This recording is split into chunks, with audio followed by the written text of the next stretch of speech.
परिचय। बच्चों, आज हम पुष्पी पादपों की शारीरिकी के बारे में जानेंगे। सर, पुष्पी पादप क्या होते हैं?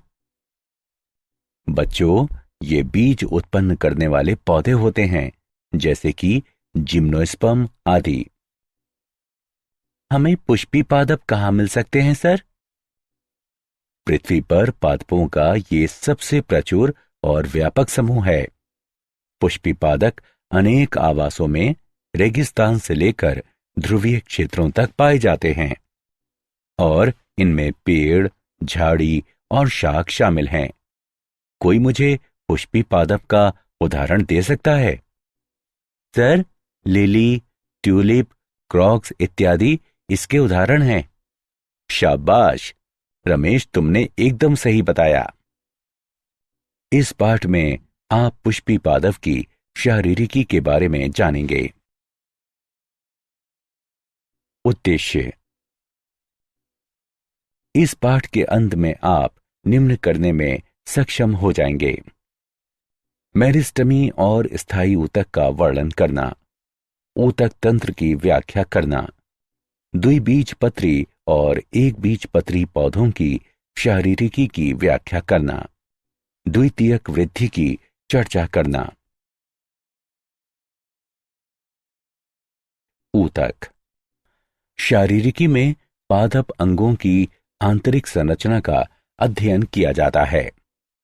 एक समान उद्भव और कार्य वाली समान या असमान कोशिकाओं का समूह ऊतक कहलाता है। ऊतकों को दो प्रकार में वर्गीकृत किया जा सकता है: मेरिस्टेमी ऊतक यानी विभज्य योतकी ऊतक और स्थायी ऊतक। मेरिस्टेमी ऊतक अनिश्चित काल तक विभाजन करने में सक्षम तथा समान कोशिकाओं या निश्चित ऊतक उत्पन्न करने के लिए विभेदन करने वाली कोशिकाओं को उत्पन्न करने वाली छोटी कोशिकाओं से बने पादप ऊतक मेरिस्टेमी ऊतक यानी विभज्य योतकी ऊतक कहलाते हैं। मेरिस्टेम, जो जड़ तथा तने के वृद्धि करते बिंदुओं के शीर्ष पर होता है, शीर्षस्थ मेरिस्टेम कहलाता है। यह लगातार विभाजन करता है, जिससे प्रारोह तथा जड़ की लंबाई में वृद्धि होती है। कलिका, जो पत्ती के कक्ष से निकलती है तथा शाखा प्रारोह या पुष्प में विकसित होने की क्षमता होती है, कक्षीय कलिका कहलाती है।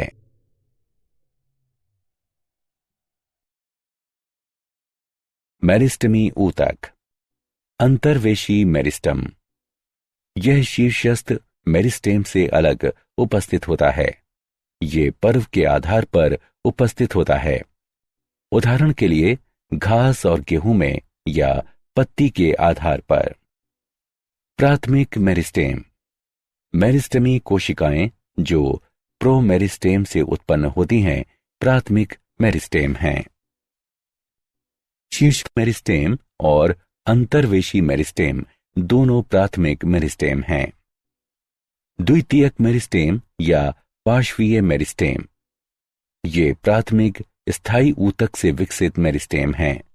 ये किसी अंग के निर्माण की शुरुआत से उपस्थित नहीं होते हैं, बल्कि बाद में विकसित होते हैं और द्वितीयक स्थायी ऊतक बनाते हैं। उदाहरण के लिए जड़ों के कैम्बियम।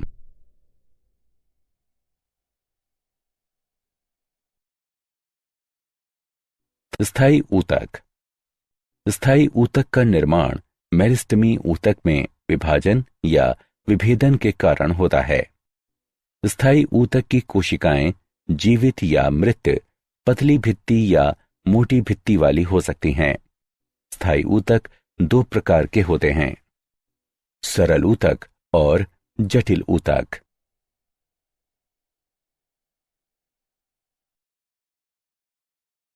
साधारण ऊतक। सरल ऊतक प्रकृति में सजातीय होते हैं और संरचनात्मक तथा कार्यात्मक रूप से समान कोशिकाओं के बने होते हैं। ये तीन प्रकार के होते हैं: पैरेन्काइमा, कॉलेन्काइमा और स्क्लेरेन्काइमा। पेरेन्काइमा। पेरेन्काइमा की कोशिकाएं जीवित मोटी भित्ति वाली होती हैं। इनमें स्पष्ट केंद्रक होते हैं। कोशिका भित्ति सेल्यूलोज, हेमीसेल्यूलोज और पेक्टिक पदार्थों की बनी होती है। कोशिकाओं में थोड़ा या ज्यादा अंतराकोशिकीय अवकाश होता है। कोशिकाएं प्रायः समव्यासी होती हैं, लेकिन लंबाकार, गोलाकार और बहुभुजीय भी हो सकती हैं। कोलेनकाइमा यानी स्थूल कोण ऊतक।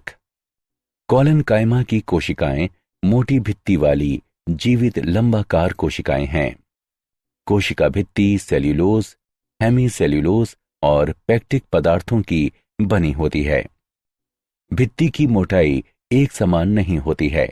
भित्तियों पर प्रायः साधारण गर्त होते हैं। कभी कभी कोलेनकाइमा कोशिकाओं में क्लोरोप्लास्ट भी होते हैं। ये यांत्रिक तथा जैव प्रकार के दोनों कार्य करती हैं।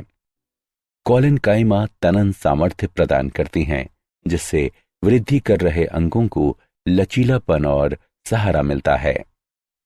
क्लोरोप्लास्ट युक्त कोलेनकाइमा प्रकाश संश्लेषण का कार्य करती है।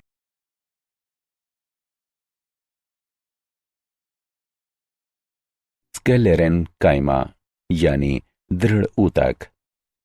स्क्लेरेन्काइमा ऊतक बहुत कठोर, मोटी भित्तियों वाली कोशिकाओं के बने होते हैं।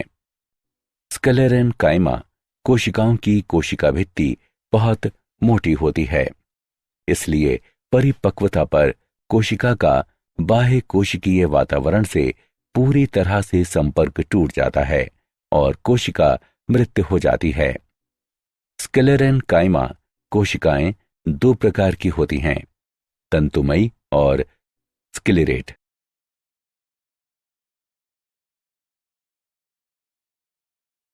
स्क्लेरेन्काइमा के प्रकार। तंतुमयी कोशिकाएं लंबी, संकीर्ण होती हैं तथा दोनों सिरों पर नुकीली एवं लिग्नीभूत मोटी भित्ति होती है।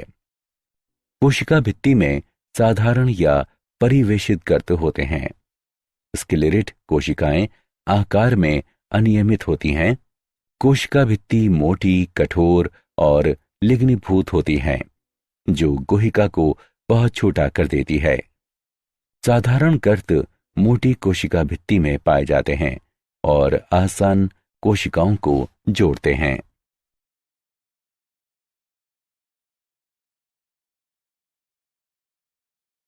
जटिल ऊतक। जटिल ऊतक सजीव एवं निर्जीव कोशिकाओं के बने होते हैं, जो अलग अलग कार्य करती हैं।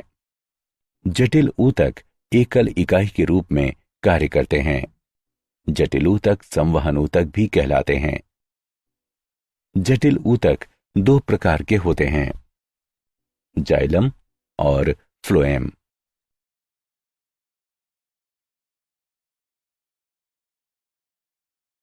जाइलम।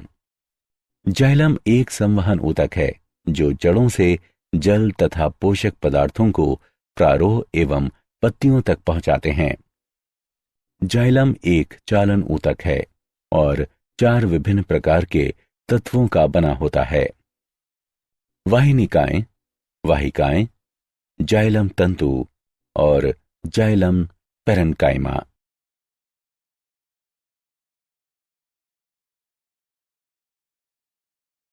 जाइलम के प्रकार। वाहिनिकाएं। एकल वाहिनी की अत्यधिक लंबी या नलिकाकार कोशिका है, जिसमें कठोर, मोटी और लिग्नीभूत भित्ति और एक बड़ी गुहा होती है। वाहिनिकाएं जड़ों से जल, हार्मोन एवं विलय का परिवहन तने, पत्तियों और पुष्पी भागों तक करते हैं। ये पादप काय को यांत्रिक सहारा प्रदान करते हैं। वाहिकाएं। वाहिका एक लंबी बेलनाकार नलिकाकार संरचना है, जिसमें लिग्नीभूत भित्ति और एक बड़ी केंद्र गुहिका होती है। कोशिकाएं मृत एवं जीव द्रव्य रहित होती हैं। छिद्रण प्लेटों की उपस्थिति के कारण ये वाहिनिकाएं की तुलना में जल और खनिज पदार्थों का परिवहन अधिक दक्षता से करती हैं। ये पादपकाय को यांत्रिक सहारा भी प्रदान करती हैं।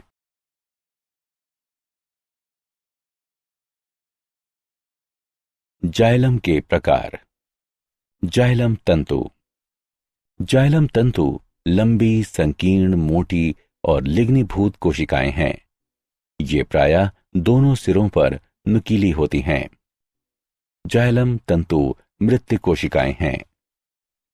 जाइलम तंतु जाइलम और पादपकाय को पूरी तरह से यांत्रिक शक्ति प्रदान करती हैं। Xylem parenchyma. जाइलम में पाई जाने वाली पैरेन्काइमा कोशिकाएं सजीव और समव्यासी होती हैं। जाइलम पैरेन्काइमा कोशिकाएं अधिकतर प्राथमिक जाइलम और द्वितीयक जाइलम में पाई जाती हैं। जाइलम पैरेन्काइमा कोशिकाएं भोजन संग्रहण का कार्य करती हैं और ऊपर की ओर जल के संवहन में सहायता करती हैं।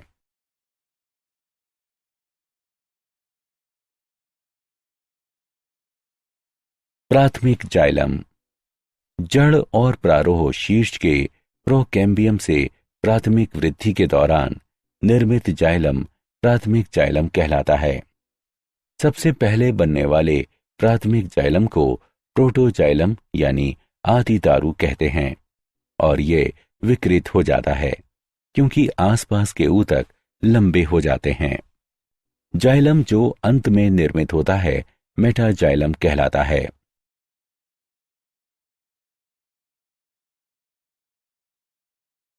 फ्लोएम। फ्लोएम भी जाइलम के समान संवहन ऊतक है जो कार्बनिक पदार्थों के संवहन के लिए जिम्मेदार है। प्रोकैम्बियम से निर्मित फ्लोएम प्राथमिक फ्लोएम कहलाता है और जो संवहन कैम्बियम से बनता है द्वितीयक फ्लोएम कहलाता है। फ्लोएम 4 तत्वों का बना होता है: चालनी नलिका तत्व, सहचर कोशिकाएं, फ्लोएम पैरेन्काइमा और फ्लोएम तंतु।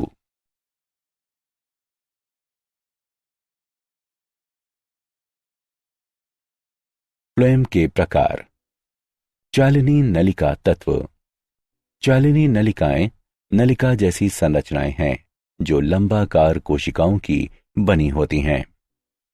लंबवत श्रेणियों में व्यवस्थित और सहचर कोशिकाओं से जुड़ी होती हैं। इनकी भित्ति पतली और सेल्यूलोज की बनी होती है। परिपक्व चालनी नलिका में केंद्रक अनुपस्थित होता है, लेकिन परिधीय साइटोप्लाज्म तथा बड़ी रजधानी उपस्थित होती है।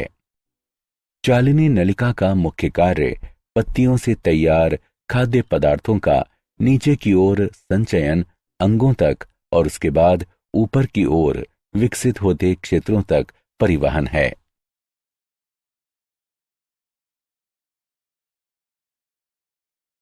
फ्लोएम के प्रकार। सहचर कोशिकाएं। सहचर कोशिकाएं विशिष्ट पैरेन्काइमी कोशिकाएं हैं। सघन साइटोप्लाज्म और सुस्पष्ट केंद्रक इनकी विशेषता है और ये एंजियोस्पर्म के फ्लोएम में निकटवर्ती चालनी नलिका तत्व के साथ सटी रहती हैं। Phloem parenchyma. फ्लोएम पैरेन्काइमा कोशिकाएं सजीव पैरेन्काइमी कोशिकाएं हैं जो आकार में बेलनाकार, उपगोलाकार या बहुफलकीय हो सकती हैं। कोशिकाओं में सघन साइटोप्लाज्म और केंद्रक होता है तथा कोशिका भित्ति सेल्यूलोज की बनी होती है। फ्लोएम तंतु।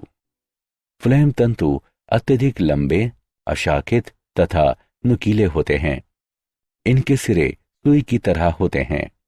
इनकी कोशिका भित्ति सरल परिवेशित गर्त के साथ काफी मोटी होती है। परिपक्व होने पर ये तंतु अपना जीव द्रव्य नष्ट करके मृत हो जाते हैं।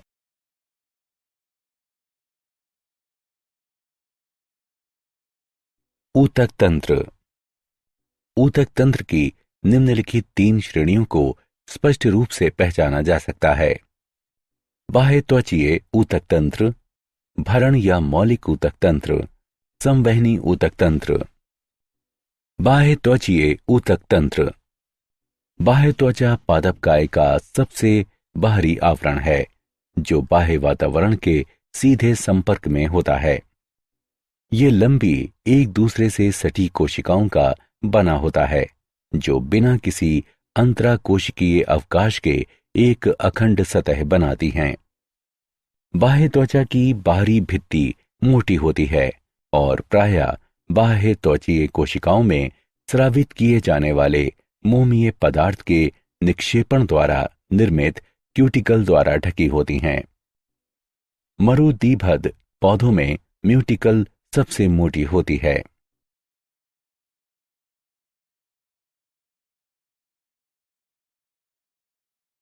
बाह्य त्वचीय ऊतक तंत्र। रंध्र बहुत छोटे छिद्र होते हैं जो पौधे के हरे वायवीय भागों, विशेष रूप से पत्तियों की बाह्य त्वचा में पाए जाते हैं। प्रत्येक रंध्र का छिद्र द्वार कोशिकाएं कहलाने वाली दो सेम के आकार की कोशिकाओं द्वारा घिरा रहता है। द्वार कोशिकाएं सजीव होती हैं और इनमें क्लोरोप्लास्ट होता है। भीतरी भित्ति बाह्य भित्ति से अधिक मोटी होती है। द्वार कोशिकाएं रंध्र छिद्रों के खुलने और बंद होने के क्रम को नियमित करती हैं। अधिकतर पौधों की बाह्य त्वचा में त्वचा रोम या रोम कहलाने वाली अतिवृद्धियां होती हैं जो अपने आकार, संरचना और कार्य में स्पष्ट रूप से भिन्न होती हैं। त्वचा रोम अत्यधिक जल की हानि को रोकते हैं। त्वचा रोम बीजों एवं फलों के संरक्षण प्राकीर्णन में सहायता करते हैं। जड़ों की बाह्य त्वचा में मूल रोम विशिष्ट क्षेत्र मूल रोम क्षेत्र में होते हैं। ये मृदा से जल और खनिज विलयन का अवशोषण करने के अतिरिक्त पादपकाय को मृदा में स्थिर रखने में महत्वपूर्ण भूमिका निभाते हैं।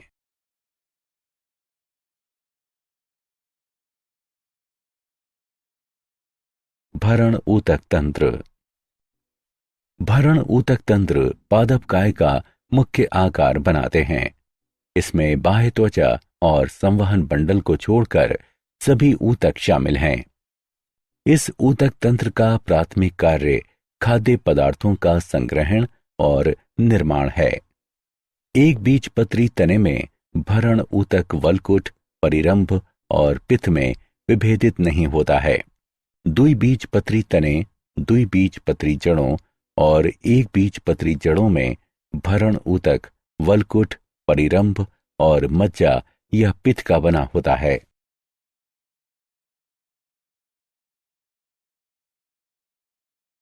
संवहनी ऊतक तंत्र। अक्ष का केंद्रीय स्तंभ अर्थात जड़ और तना रंभ कहलाता है जो अनेक संवहन बंडलों का बना होता है जो संवहनी ऊतक तंत्र बनाते हैं। संवहन बंडल में जाइलम, फ्लोएम और कैम्बियम भी होते हैं।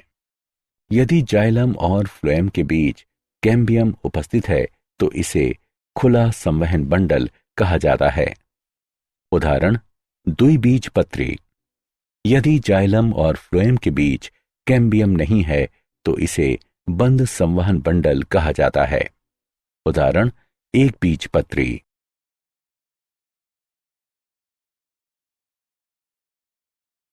संवहनी ऊतक तंत्र।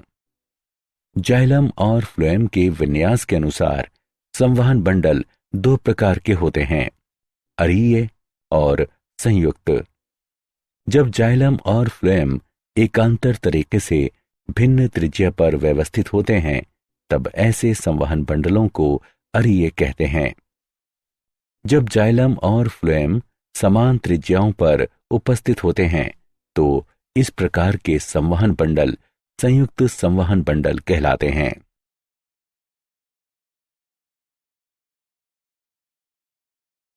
द्विबीजपत्री तथा एक बीजपत्री पौधों की शारीरिकी।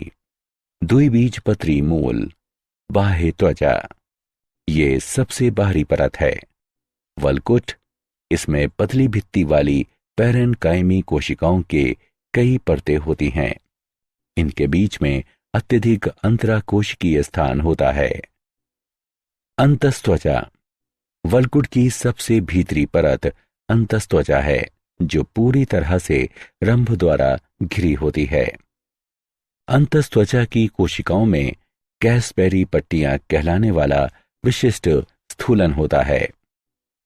परिरंभ, ये मोटी भित्ति वाली पैरेन्काइमी कोशिकाओं की बनी होती है। संवहन बंडल, ये सदैव एक घेरे में व्यवस्थित और अरिये होते हैं, अर्थात जाइलम और फ्लोएम भिन्न त्रिज्याओं पर स्थित होते हैं। प्रोटोजाइलम सदैव केंद्र से दूर और मेटाजाइलम केंद्र की ओर स्थित होते हैं।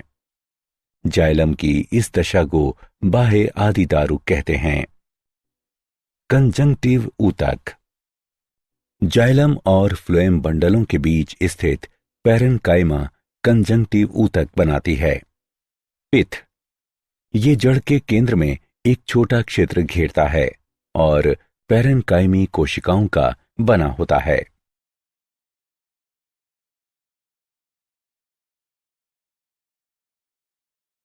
एक बीजपत्री मूल, बाह्य त्वचा, ये मूल की सबसे बाहरी परत है जिस पर अनेक रोम होते हैं। वल्कुट, बाह्य त्वचा के नीचे बहुस्तरीय पैरेन्काइमी ऊतक उपस्थित होता है जिसमें अंतराकोशिकीय स्थान होता है और ये वल्कुट है। अंतस्त्वचा, वल्कुट की सबसे भीतरी परत अंतस्त्वचा है। अंतस्त्वचीय कोशिकाएं पीपाकार होती हैं जिनमें कैसपरी पट्टियां बिल्कुल नहीं होती और भित्ति मोटी होती है। परिरंभ, यह एक पंक्ति में व्यवस्थित होता है और पैरेन्काइमा का बना होता है। संवहन बंडल, संवहन बंडल बहु आदिदारुक, अरिये और बाह्य आदिदारुक होते हैं। फ्लोएम पैरेन्काइमा अनुपस्थित होती है। कंजंक्टिव ऊतक, जाइलम और फ्लोएम के बीच स्थित पैरेन्काइमी कोशिकाओं का बना होता है। पिथ, ये बड़ी होती है तथा दूर दूर स्थित पैरेन्काइमी कोशिकाओं की बनी होती है जिसमें प्रचुर मात्रा में स्टार्च कण होते हैं। द्विबीजपत्री तना, अनुप्रस्थ काट में निम्नलिखित संरचनाएं होती हैं। बाह्य त्वचा, बाह्य त्वचा तने की सबसे बाहरी परत है। ये कोशिकाओं की एकल परत की बनी होती है और क्लोरोप्लास्ट की कमी होती है। बाह्य त्वचा पर बहुकोशिकीय रोम और रंध्र पाए जाते हैं। वल्कुट, इसे 3 क्षेत्रों में विभाजित किया जा सकता है। अधस्त्वचा, ये बाह्य त्वचा के ठीक नीचे स्थित होती है। सामान्य वल्कुट, ये अधस्त्वचा के भीतर स्थित होता है और मोटी भित्ति वाली पैरेन्काइमी कोशिकाओं की कुछ परतों का बना होता है। वल्कुट का मुख्य कार्य भोजन का संग्रहण है। अंतस्त्वचा, ये वल्कुट की सबसे भीतरी परत है। परिरंभ, परिरंभ पैरेन्काइमी और स्क्लेरेन्काइमी दोनों कोशिकाओं की बनी एक विषम परत है। ये अंतस्त्वचा और संवहन बंडलों के बीच स्थित होती है। संवहन बंडल, ये अंतस्त्वचा के भीतर एक घेरे में व्यवस्थित होते हैं। मज्जा किरणें, कुछ परतें या 2 संवहन बंडलों के बीच स्थित बड़ी बहुभुजीय कोशिकाएं मज्जा किरणें होती हैं।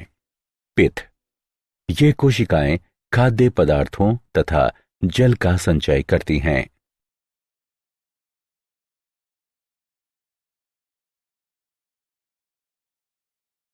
एक बीजपत्री तना, बाह्य त्वचा, यह मोटी क्यूटिकल वाली सबसे बाहरी एकल परत है।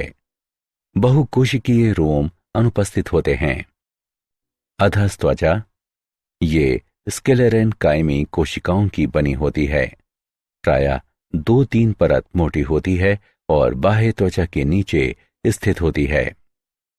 भरण ऊतक, अधस्त्वचा के नीचे पैरेन्काइमी कोशिकाओं का संपूर्ण द्रव्यमान भरण ऊतक बनाता है। भरण ऊतक में संवहन बंडल बिखरे रहते हैं। संवहन बंडल। प्रत्येक संवहन बंडल पैरेन्काइमी होता है और बंडल आच्छद कहलाने वाले स्क्लेरेन्काइमी कोशिकाओं के आच्छद से घिरा होता है। ये आच्छद संवहन बंडलों के ऊपरी और निचले भागों पर अत्यधिक विकसित होती है। संवहन बंडल संयुक्त बाह्य फ्लोएमी, मध्यादिदारुक और बंद होते हैं। पिथ और रंभ।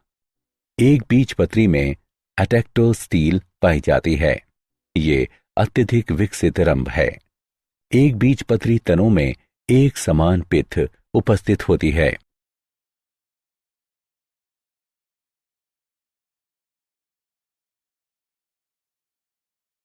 पृष्ठाधार। द्विबीजपत्री पत्ती। ऊपरी बाह्य त्वचा। ये एक दूसरे से जुड़ी एक समान स्तरीय पैरेन्काइमेटी कोशिकाओं की बनी सबसे बाहरी परत है। कोशिकाओं की बाहरी भित्ति पर क्यूटिकल होती है। रंध्र और क्लोरोप्लास्ट नहीं होते हैं। निचली बाह्य त्वचा। ये पतली क्यूटिकल वाली पैरेन्काइमेटी कोशिकाओं की एक एकल परत है और इनमें अनेक रंध्र होते हैं। क्लोरोप्लास्ट केवल द्वार कोशिकाओं में ही उपस्थित होते हैं। निचली बाह्य त्वचा गैसों के विनिमय में सहायता करती है। इस कक्ष के माध्यम से जल वाष्प की हानि होती है।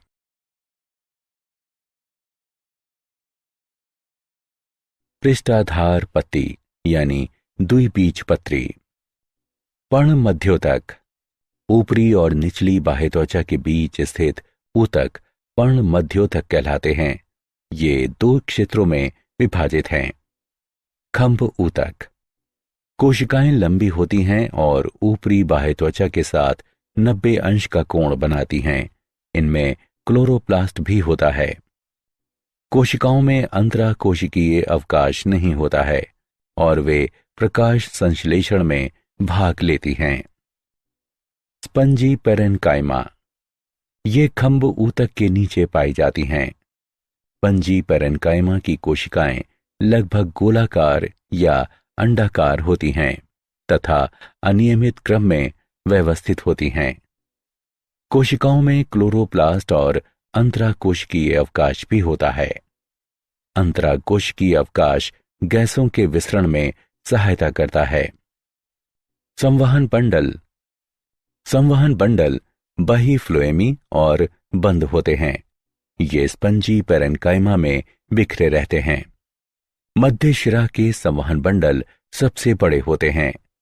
प्रत्येक संवहन बंडल के चारों ओर पैरेन्काइमी कोशिकाओं को एक आच्छद उपस्थित होता है जो बंडल आच्छद कहलाता है। समद्विपार्श्व एक बीजपत्री पत्ती। बाह्य त्वचा। ऊपरी और निचली बाह्य त्वचा पैरेन्काइमी कोशिकाओं की बनी होती है। बाह्य त्वचा की कोशिकाओं में क्लोरोप्लास्ट नहीं होता है। ऊपरी और निचली बाह्य त्वचा दोनों पर रंध्र उपस्थित होते हैं।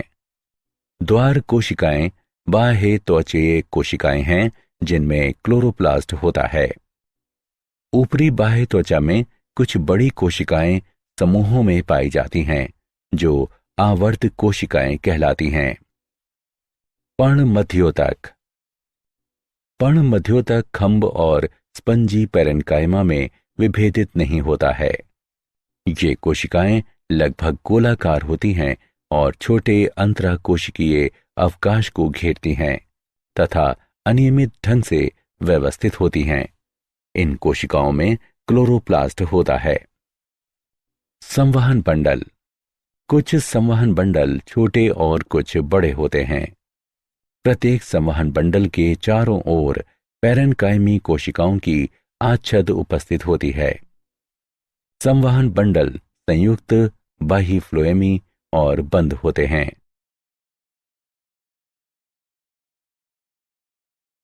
द्वितीयक वृद्धि। सक्रियता या पार्श्वीय मेरिस्टेम से द्वितीय ऊतक के निर्माण द्वारा पौधे के अक्ष की परिधि में होने वाली वृद्धि द्वितीयक वृद्धि है। द्वितीयक ऊतक दो प्रकार के होते हैं, संवहन कैम्बियम और कार्क कैम्बियम।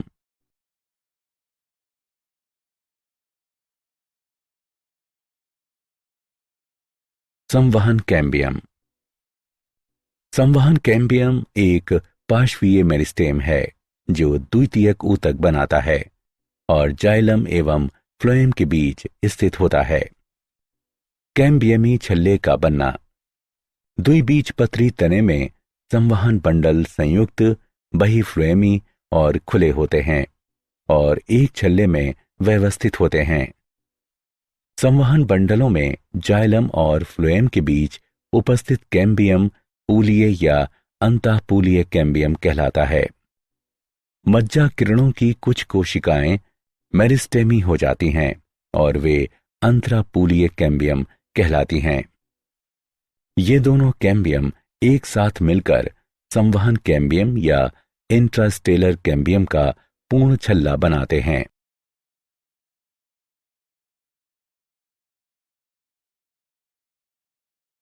कैम्बियम छल्ले की क्रिया।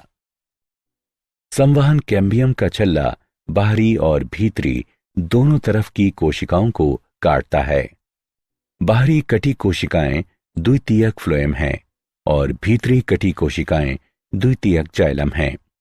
कटी हुई द्वितीयक जाइलम की मात्रा द्वितीयक फ्लोएम से अधिक होती है और इस प्रकार द्वितीयक ऊतक के निर्माण के साथ घेरे या व्यास में वृद्धि होती है जो द्वितीयक वृद्धि कहलाती है। कैम्बियम कोशिकाएं आयताकार, पतली भित्ति वाली, जीव द्रव्य से पूर्ण और मेरिस्टेमी क्रियाशीलता वाली होती हैं। द्वितीयक ऊतक में वृद्धि के साथ साथ प्राथमिक जाइलम और प्राथमिक फ्लोएम दब जाते हैं। कुछ स्थानों पर कैम्बियम द्वितीयक जाइलम और द्वितीयक फ्लोएम नहीं बनाता है, बल्कि जाइलम और फ्लोएम के बजाय पैरेन्काइमी कोशिकाओं को बनाता है। इस प्रकार ये कोशिकाएं द्वितीयक जाइलम से द्वितीयक फ्लोएम तक अखंड पट्टियां बनाती हैं और द्वितीयक मज्जा किरणें कहलाती हैं।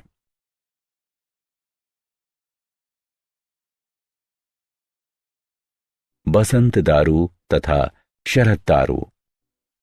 बसंत ऋतु में कैम्बियम की सक्रियता अधिक हो जाती है और इस कारण काष्ठ तत्व चौड़ी गुहिका के साथ आकार में बड़े हो जाते हैं। इसके अतिरिक्त मात्रा अधिक होती है और बसंत के मौसम में निर्मित द्वितीयक जाइलम या काष्ठ बसंत दारू कहलाती है। शरद ऋतु में कैम्बियम की सक्रियता कम हो जाती है और काष्ठ तत्व संकरी गुहिका के साथ आकार में छोटे हो जाते हैं। इसके अतिरिक्त ये मात्रा में कम हो जाता है और शरद ऋतु में निर्मित काष्ठ को शरद अथवा पश्च दारू कहते हैं। बसंत दारू और शरद दारू वार्षिक वलय बनाते हैं।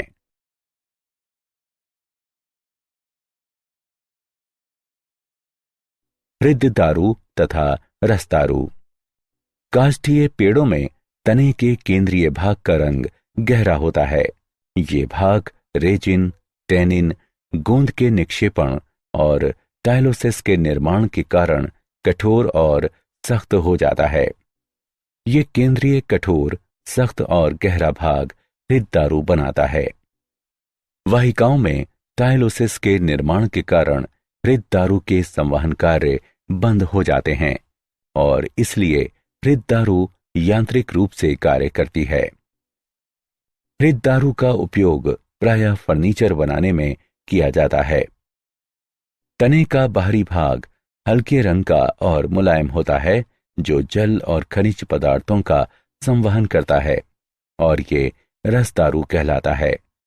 इस काष्ठ का उपयोग पल्पवुड, टूल हैंडल्स आदि बनाने में किया जाता है।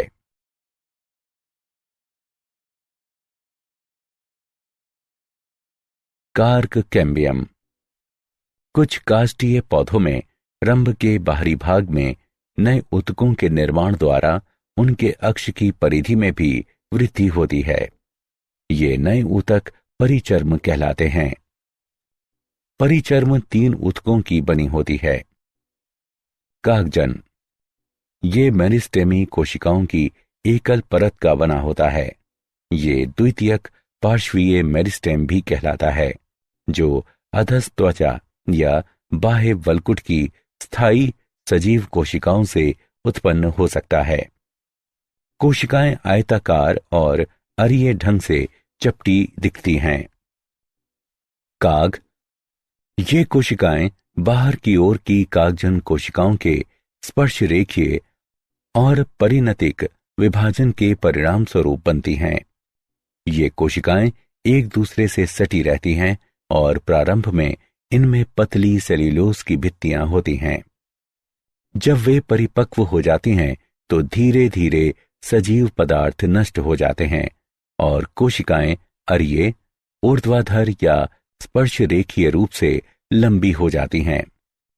सुबेरिन कहलाने वाले वसीय पदार्थ के विकसित होने के कारण कोशिका भित्ति मोटी हो जाती है। सुबेरिन जल के लिए अभेद्य है। काग अस्तर, पतली भित्ति वाली कोशिकाओं की परतें कागजन के अंदर की ओर बढ़कर काग अस्तर बनाती हैं। इस परत की कोशिकाएं सजीव होती हैं और इनमें सेल्यूलोज कोशिका भित्ति होती है। ये द्वितीयक वल्कुट भी कहलाता है। कुछ प्रजातियों की इन कोशिकाओं में क्लोरोप्लास्ट और स्टार्च भी हो सकता है।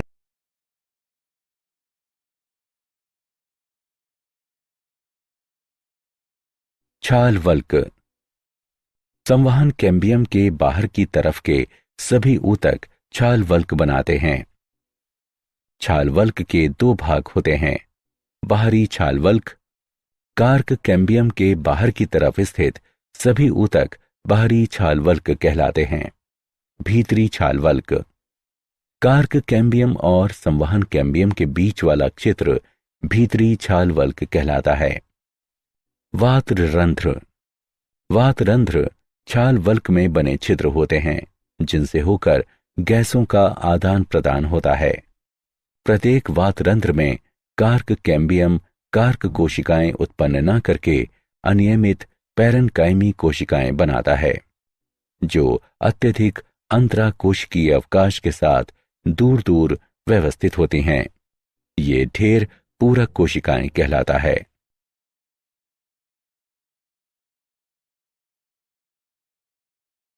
जड़ों में द्वितीयक वृद्धि, पौधों के वृद्धि करते वायवीय भागों को शक्ति प्रदान करने और जल एवं खनिज पदार्थों की जरूरतों को पूरा करने के लिए जड़ों में द्वितीयक वृद्धि महत्वपूर्ण है।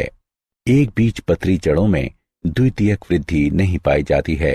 ये संवहन कैम्बियम और कार्क कैम्बियम की सक्रियता के कारण होती है।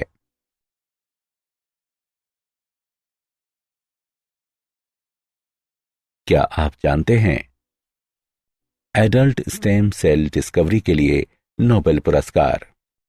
इस वर्ष चिकित्सा के लिए ब्रिटेन और जापान के वैज्ञानिकों को उनकी खोज कि वयस्क कोशिकाओं को पुनः भ्रूण जैसी स्टेम कोशिकाओं के रूपांतरित किया जा सकता है, इसके लिए नोबेल पुरस्कार प्रदान किया गया। कैम्ब्रिज स्थित गर्डान संस्थान के जॉन गर्डान और क्योटो विश्वविद्यालय की सीनिया यामानाका ने उस ऊतक को बनाने के तरीकों की खोज की जो भ्रूण से कोशिकाओं को एकत्र करने की आवश्यकता के बिना ही भ्रूणीय कोशिकाओं की तरह कार्य करेगा। सारांश, आइए हमने जो कुछ सीखा है उसे संक्षेप में दोहराएं। समान उत्पत्ति और समान कार्य करने वाली समान या असमान कोशिकाओं का समूह ऊतक कहलाता है। ऊतक 2 प्रकार के होते हैं, मेरिस्टेमी और स्थायी। सरल ऊतक प्रकृति में समजातीय होते हैं और संरचनात्मक एवं कार्यात्मक रूप से समान कोशिकाओं के बने होते हैं। सरल ऊतक 3 प्रकार के होते हैं, पैरेन्काइमा, कालेन्काइमा और स्क्लेरेन्काइमा। जटिल ऊतक सजीव और निर्जीव कोशिकाओं के बने होते हैं जो अलग अलग कार्य करते हैं। जटिल ऊतक दो प्रकार के होते हैं, जाइलम और फ्लोएम।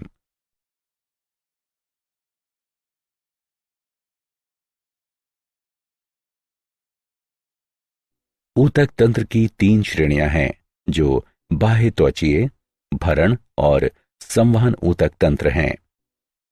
सक्रियता या पार्श्वीय मेरिस्टेम से द्वितीयक ऊतक के निर्माण द्वारा पौधे के अक्ष की परिधि में होने वाली वृद्धि द्वितीयक वृद्धि कहलाती है। बसंत में कैम्बियम की सक्रियता अधिक होती है और शरद ऋतु में कैम्बियम की सक्रियता कम हो जाती है। बसंत दारू और शरद दारू वार्षिक वलय बनाते हैं। संवहन कैम्बियम के बाहर स्थित सभी ऊतक छाल वल्क बनाते हैं।